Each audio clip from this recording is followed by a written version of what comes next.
मी जेव्हा या चित्रपटात, आणि अजून मला लोक मेसेज करतात काही काय बोलतोस वगैरे, पण खरोखर अशा परिस्थितीत होतो की आता अमोल सरांनी मला फोन केला की स्क्रिप्ट पाठवतोय आणि अशी भूमिका आहे, तर तू वाच आणि तू कळव काय वाटतंय ते.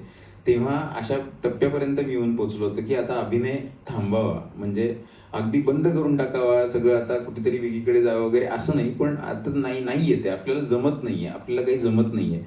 तर जेव्हा मी चित्रपट वाचला आणि मला वडिलांची भूमिका यासाठी वाटली की करावीशी वाटली की माझ्या मनातलं द्वंद्व जे होतं की सगळं सोडून काहीतरी वेगळं शिकावं, वेगळ्या गोष्टी दुसऱ्यांना देण्याचा प्रयत्न करावा, आपल्यामध्ये जे आहे ते जास्तीत जास्त देण्याचा प्रयत्न करावा, आपल्याकडे जे नाही आहे ते मिळवण्याचा प्रयत्न करावा, हे विश्वंभरमध्ये आहे, जे साम्य मला वाटलं आणि त्यामुळे तो राहिला.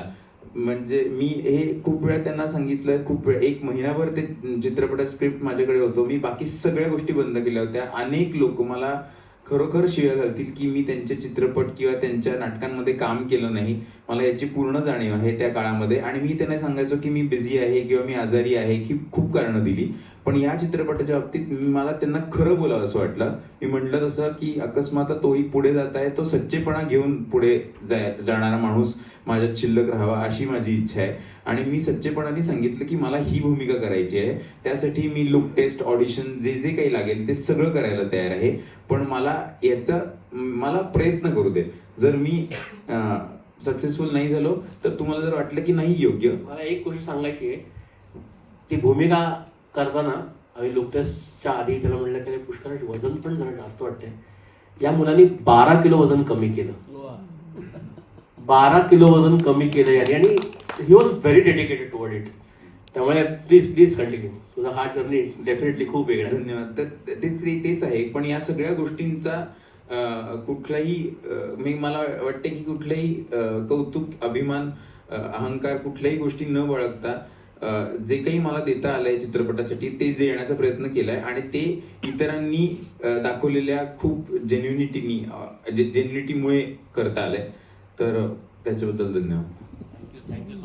Thank you so much. थँक्यू. मी खरंच खूप ऋणी आहे सगळ्यांचाच की तुम्ही सगळे इथे आलात, आणि आमचे सगळे कलाकार, आमचे निर्माते अमोल, अदित, अमृता, सगळेजण, मानस बाबा, thank you. Anil sir, special thanks to you. हम लोग पहली बार मिले, लेकिन इट्स माय प्लेजर, मैं आपको पहली बार मिल रहा हूँ यहाँ पे. सो आजचा ट्रेलर लॉन्चचा हा सोहळा आपण इथे थांबवत आहोत. त्यानंतर 1-on-1 इंटरव्ह्यूज किंवा कलाकारांबरोबरच्या मुलाखती आपण आजूबाजूला घेऊ शकता. पण माझी एक सगळ्यांना विनंती आहे की प्रत्येकजणच हे तुम्हाला म्हणत असेल, प्रत्येक प्रेस कॉन्फरन्सला म्हणत असेल की चित्रपट सगळ्यांपर्यंत पोहोचवा, हा विषय आम्ही एक वेगळा प्रयत्न केला तो पोहोचवा. पण जेन्युइनली आपल्या जवळच्या मित्राला, आपल्या जवळच्या मैत्रिणीला, आपल्या घरातल्या आपल्या बायकोला, आपल्या घरातल्या लहान मुलाला कदाचित या विचाराची आत्ता गरज असू शकते. यातला एखादा विचार त्याला त्याच्या आयुष्यामध्ये थोडंसं अजून पॉझिटिव्ह करण्याचं बळ देऊ शकतो. असा सिनेमा आम्ही करण्याचा नक्की प्रयत्न केलाय, तुम्हाला सगळ्यांना आवडेल. So thank you once again. आणि आता आपण 1-on-1 सगळ्यांच्या मुलाखती घेऊया. Thank you so much.